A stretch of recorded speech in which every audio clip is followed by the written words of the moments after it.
En el mundo se está pudriendo todo por los anuncios y los aranceles de Trump, pero esto, ¿qué tanto afecta a Argentina y a la gestión de Milei? ¿Es posible que la economía argentina termine mal a pesar de que el gobierno gestione bien? Bueno, quédate que te cuento. Bueno, para saber esto tenemos que entender un concepto fundamental de la economía, que es la división internacional del trabajo. Resulta que un loco hace bastantes años descubrió algo que revolucionó la economía para siempre, y es que si cada uno de nosotros se dedica a una actividad en específico, produce más que si nos dedicamos a varias actividades a la vez. O sea, suponete que vos vivís en el medio del campo y tenés que producir todo lo necesario para sobrevivir. Bueno, la realidad es que apenas serías capaz de alimentarte y conseguir un poco de ropa, nada más. Incluso si te dijera que salgas del campo y lo hagas en la ciudad, más o menos lo mismo, apenas un poco de ropa y un poco de comida. Sin embargo, si te digo que te dediques específicamente a una sola cosa, o sea, por ejemplo, no sé, fabricar sillas, si luego agarrás todas las sillas que fabricaste en un mes y las vendes con el dinero que te dan a cambio, podés comprar mucho más de lo que podrías haber producido vos solo. Bueno, esto es la división del trabajo. Si tenemos 3 personas y cada una se dedica a producir su propia comida, ropa y agua, por ejemplo, lograrían obtener determinada cantidad, pero si una se dedica solo a la comida, otra se dedica solamente a la ropa y otra se dedica solamente al agua, la cantidad resultante es mayor y luego lo que hacen es intercambian, o sea, comercian y listo. Ahora todos tienen más cantidades que si hubiesen producido todos solos. Y esto, conforme más se profundice, mejor. Lo mejor es que una fábrica se dedique solamente a hacer autos, pero también sería mejor que una fábrica solamente se dedique a hacer la puerta del auto, o que se dedique solamente a hacer la transformación del aluminio de la puerta del auto, o que solamente se dedique a hacer una parte de la transformación del aluminio de la puerta del auto. Y cuanto más específicas se vuelven las tareas, más eficientes se vuelven. Pero claro, esto para funcionar tiene un requisito, y es que conforme más específicas se vuelven las tareas, se necesita más comercio. Ahora no tenés solamente una fábrica que hace autos comerciando con la concesionaria, comerciando con la gente que le compra los autos a la concesionaria, sino que tenés cientos o miles de empresas de decenas de países distintos involucradas en la fabricación de un solo modelo de auto. Y para que el auto termine siendo realidad, bueno, tienen que hacer un montón de intercambios en estas empresas, o sea, tienen que comerciar. Conforme más división del trabajo, más comercio y más riqueza. Este fenómeno es parte necesaria del desarrollo que vivió el ser humano en los últimos siglos y se aplica tanto a personas, como a comunidades, como a empresas, como a provincias, como a países. Que todos los países produzcan únicamente para sí mismos sería ineficiente. Si incluso a la economía más productiva del mundo, la de Estados Unidos, de repente les pinta ser 100% autosuficientes, producir solamente para ellos, lo más probable es que retrocedan 100 años o más y termine siendo un desastre. ¿Qué tiene que ver todo esto con la pregunta del video? Bueno, quédate porque ya vamos a llegar a cómo esto afectaría a Argentina. Justamente lo que anunció Trump estos últimos días va completamente en contra de este concepto. Por el motivo que sea e independientemente de si efectivamente la medida se va a aplicar con los términos que hoy conocemos, Trump anunció que va a subir los aranceles a todo el mundo. ¿Qué quiere decir esto? Que el Estado norteamericano, cada vez que un estadounidense compre cosas afuera de Estados Unidos, le va a cobrar un impuesto. Por ejemplo, si un yankee compraba un auto que se hacía en Alemania a, no sé, $6.000, luego del arancel del 20% que anunció Trump para la Unión Europea, este auto pasaría a costar $7.200. ¿Y con qué objetivo hace esto Trump? Bueno, la realidad es que todavía no lo sabemos, pero las consecuencias son perjudiciales para el comercio. Si cada vez que Estados Unidos quiere comprar algo afuera le sale más caro, bueno, el comercio es más ineficiente, por ende disminuye. Pero es que encima, además, como ahora a los exportadores del resto del mundo, a quienes los estadounidenses le compraban y ahora le van a comprar menos producto de los aranceles, les llega menos dinero. Luego en esos países, cuando quieran comprar cosas también en otros segundos países, van a tener un menor poder adquisitivo para hacerlo. Entonces, en general disminuye el comercio en todo el mundo. Y nosotros dijimos que cuando aumenta el comercio, aumenta la riqueza. Entonces, cuando disminuye el comercio, se supone que va a disminuir la creación de riqueza. En otros términos, va a haber menor crecimiento económico o, en el peor de los casos, incluso una recesión. De hecho, por esto mismo caen las acciones en todo el mundo, porque su valor dependen de la cantidad de dinero que las empresas puedan hacer en el futuro. Y bueno, si va a haber menor crecimiento económico o una recesión, se espera que las empresas hagan menos dinero en el futuro. Entonces, asumiendo un escenario de menor crecimiento económico o incluso recesión, por fin ahora sí llegamos a Argentina. Pero primero quédate que te cuento algo sobre nuestro nuevo gran partner, EBC Financial Group. Estamos hablando de un broker de bolsa que cuenta con regulaciones globales del primer nivel y los siguientes seguros, por lo que es una plataforma seria y profesional. De hecho, patrocina al prestigioso Fútbol Club Barcelona. La idea es que acá puedas invertir de forma confiable en el caso de que seas alguien experimentado o alguien nuevo en el mundo de las inversiones. Y particularmente para estos últimos, hoy les voy a contar lo siguiente. EBC tiene un servicio llamado PAM, lo que en criollo quiere decir una gestora de fondos. Gente experimentada que se encarga de gestionar tu dinero y obtener rentabilidad, por lo que no necesitas el tiempo tiempo para estar pendiente ni los conocimientos necesarios para realizar esto vos mismo. Ellos lo hacen por vos. Aunque obviamente el dinero siempre está bajo tu control, la gestora solamente tiene autorización para operar con este dinero. En EBC existen gestoras para distintas tolerancias al riesgo. O sea, si vos buscas altas rentabilidades con el riesgo que tiene asociado esta búsqueda, te servirían algunas gestoras en particular, mientras que si vos tenés un perfil más ahorrista y buscas una rentabilidad más moderada para ganarle a los plazos fijos tradicionales, también tendrías otras gestoras adecuadas. Así que si estás interesado, te dejo un link en la descripción para que puedas registrarte, y una vez que lo hagas vas a poder tener asesoramiento personalizado de expertos e incluso reuniones con estos mismos para que te ayuden a elegir la mejor gestora para vos. Así que regístrate y comienza a invertir. Aunque siempre recordá hacerlo informado y de manera responsable. La realidad es que esta crisis no impactaría en cualquier lado como si lo haría en el país del mate, vos no. Y esto es por el rol que cumple Argentina en la División Internacional del Trabajo. Nosotros dijimos que hoy los países se dedican a producir algunas cosas, no producen todo. Por ejemplo, no sé, Alemania es exportador de automóviles y maquinarias, etcétera. Chile es exportador de cobre, litio, algunas frutas, etcétera. Y así con todos los países. La realidad es que evidentemente no se dedican solamente a una cosa, sino que los países se dedican a varias cosas, pero es un grupo restringido. Y aún así se los puede diferenciar en dos grupos bastante generales, que son los exportadores de materias primas y los exportadores de bienes industriales. Ya vamos a discutir qué tan exacta es esta definición, pero de momento los países exportadores de bienes industriales lo que hacen es venderle al mundo bienes secundarios y terciarios. O sea, los bienes que directamente consumimos, como puede ser, qué sé yo, no sé, pasta dental, o los productos intermedios entre el material original y el bien que nosotros consumimos, como puede ser, no sé, el envase de la pasta y la pasta por separado, que luego juntos harían el bien final que nosotros terminamos consumiendo, que es la pasta dental. Y luego tenemos los países exportadores de materias primas que básicamente se encargan de vender los bienes primarios, o sea, básicamente los materiales sacados de la tierra con poco o ningún procesamiento. Y estos son los materiales que luego utilizan los exportadores de bienes industriales para fabricar lo que venden. No necesariamente una economía es mejor que la otra, son simplemente economías distintas con características distintas y que justamente reaccionan de manera distinta frente a las recesiones, que es lo que queremos averiguar hoy. ¿Cómo Argentina reaccionaría a una recesión global? Y bueno, ¿qué tipo de país es Argentina dentro de estos dos grupos? Bueno, cualquiera que esté al tanto de un mínimo de la economía del país sabe que Argentina es exportador de materias primas y es así hace un montón de años. O sea, no es algo de hace 10, 20 o 50 años, sino que esto lleva prácticamente 2 siglos y particularmente hoy exportamos soja, trigo, maíz, petróleo, etc. Entonces, lo más interesante de todos, ya sabiendo qué tipo de país es Argentina, ¿cómo reaccionan los países exportadores de materias primas frente a las recesiones globales? ¿Son muy sensibles o tienen gran capacidad para afrontarlas? Porque si son muy sensibles, lo que puede pasar es que una crisis global de cierta magnitud se cargue una buena gestión local. Capaz acá en Argentina estamos teniendo la mejor gestión de la historia, pero bueno, hubo una crisis global, el país es muy sensible a eso y listo, la economía cae. Bueno, respecto del impacto inicial de la recesión, cuando recién golpea, la verdad es que estas economías no tienden a pasarla muy bien. ¿Por qué? Bueno, porque estos países en general dependen mucho de uno o dos precios de toda la economía, que son justamente los precios de las commodities, de las materias primas que venden. ¿Y qué pasa? Que cuando estos precios son muy altos, los exportadores de ese país tienen muchas ganancias, por ende al país le va bien. Pero cuando los precios son muy bajos, bajan las ganancias y al país le va mal. ¿Y qué pasa durante las recesiones? Bueno, que el precio de las commodities tiende a bajar mucho y de manera muy violenta. Por ejemplo, durante la crisis del 2008, el precio del petróleo cayó un 70%, y si tu país era petrolero, bueno, le iba a ir muy mal. Y justamente el precio de estas materias primas cae porque durante las recesiones cae la producción. Y si cae la producción, te necesitan menos materias primas para producir. Y si se necesitan menos materias primas, bueno, cae el precio. Y porque además el precio de las commodities tiene un componente, al igual que la mayoría de los precios, bastante especulativo. O sea, la gente las demanda en relación a las expectativas que hay del precio que tenga en el futuro. Entonces, cuando hay una recesión, cae el precio porque cae el valor o la utilidad presente, si se quiere, y también cae la expectativa de que tenga valor o utilidad en el futuro. Entonces cae más el precio, es más volátil. Sin embargo, esto en el caso de un país industrial no sucede tanto, porque las industrias son más complejas. Tienen un montón de etapas y hay un montón de precios en juego, con lo cual no son tan dependientes de uno en particular. Además de que el propio entramado industrial, o sea, las máquinas, el conocimiento de los obreros, las instalaciones, etcétera, tienen valor de por sí. En cambio, la industria extractivista no suele tener un entramado industrial tan complejo. Entonces, el impacto inicial de las recesiones suele ser bastante más traumático en economías exportadoras de materias primas que en economías industriales. Pero lo que se viene es incluso peor, porque también tienen problemas para transitar la crisis. Los países industriales, por lo general, lo que pasa es que suelen estar mucho más diversificados, o sea, tienen más variedad de industrias, entonces pueden afrontar con mayor facilidad algún problema sectorial. Por ejemplo, no sé, si hay una crisis relacionada con que hay muy poco petróleo y el precio es muy alto, bueno, todos los sectores que dependen del precio del petróleo les irá mal, pero los sectores que no dependen directamente del precio del petróleo, bueno, les irá, un poco menos peor. Sin embargo, en un país que exporta soja, si cae el precio de la soja, listo. Ya está,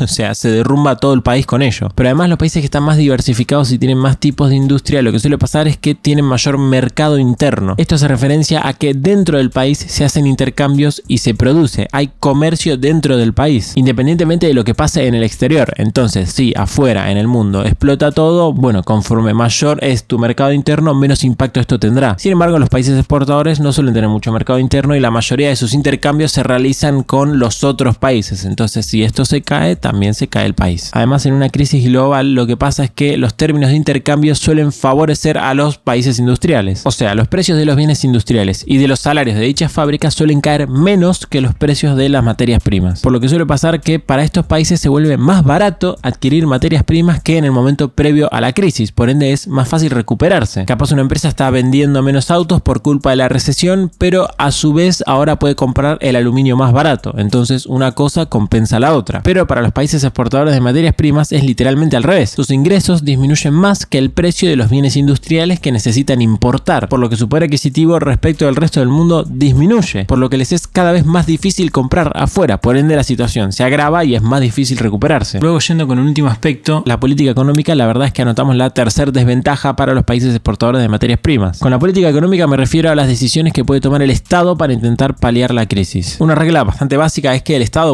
puede hacer más conforme más plata tenga. Pero, ¿qué pasa en los países exportadores de materias primas? Que los ingresos del Estado suelen depender mucho del precio de las materias primas. Si son caras, los exportadores tienen muchos ingresos y el Estado, como le cobra impuestos a estos exportadores, suele recaudar mucho. Pero si el precio cae, los exportadores ingresan menos y el Estado también ingresa menos. Entonces, en un contexto recesivo, caen los ingresos de esa economía en general y caen también los ingresos del Estado, por lo que tal vez incluso el propio Estado suele tener problemas financieros porque no puede sostener sus gastos, en vez de lo que se suele hacer en el mundo, y es que el Estado durante las crisis salga a gastar más de lo normal para compensar lo que el sector privado no puede hacer. Y contrario todo esto a economías industriales más complejas donde todo está mucho más diversificado y los ingresos del Estado no dependen de 4 o 5 precios de toda la economía y ya está. Además de que las economías primarias tienen una dependencia muy grande del precio del dólar, del tipo de cambio. Conforme más alto sea menos van a sufrir la crisis los exportadores, los que traen ingresos al país, pero claro, conforme más alto sea el precio del dólar, destruís los ingresos de literalmente todo el resto. Además de que la balanza comercial suele volverse muy negativa para este tipo de países, con lo cual se acentúa la salida de dólares, por ende sube más el precio, etc. Aunque sí hay un aspecto donde este tipo de economías tiene un mejor desempeño que los países industriales, que es en la parte de la recuperación. Claro, en resumen, estas economías caen mucho porque cae mucho el precio de las commodities, pero cuando el precio de las commodities se recupera, que suele ser muy rápido, estas economías también se recuperan muy rápido. Por lo que todos estos fenómenos que tienen este tipo de economías que tienden a acentuar el momento recesivo,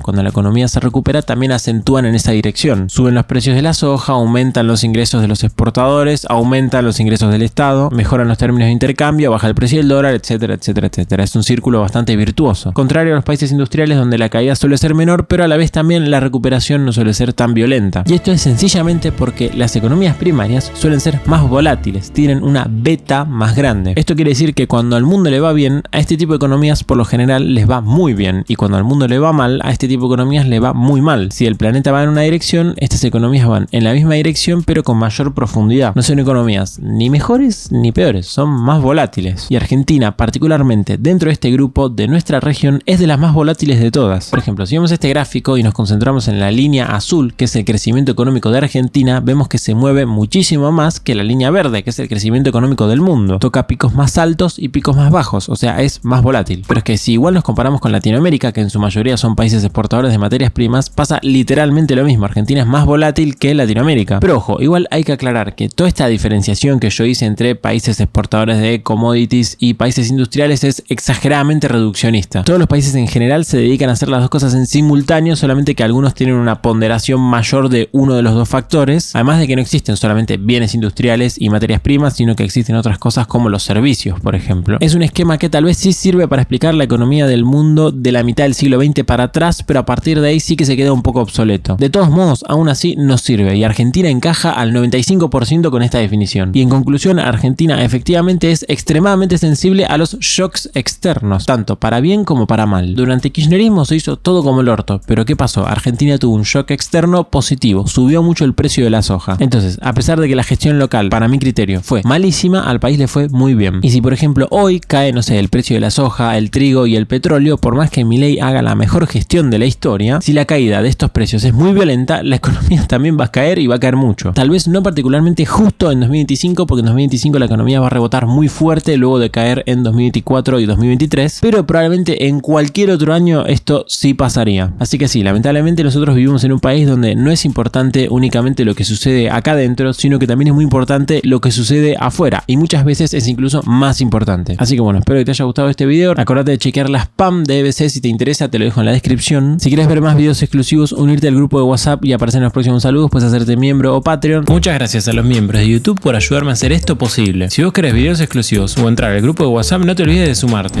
También puedes donarme a través de Cafecito o Mercado Pago y como siempre, por último te mando saludos.